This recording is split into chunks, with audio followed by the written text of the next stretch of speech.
Չէ։ Խճոն ինձ հարազատ տղու պես է։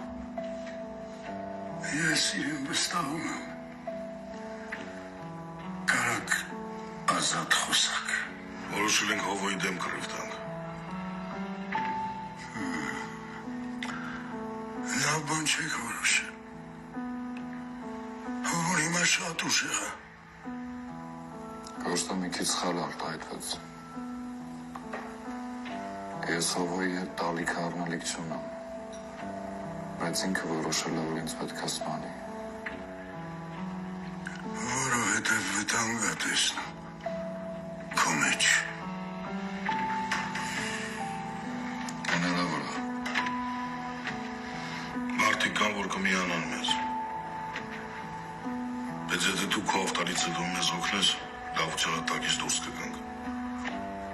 Բայց ոչ քո անվտանգության հաշվին։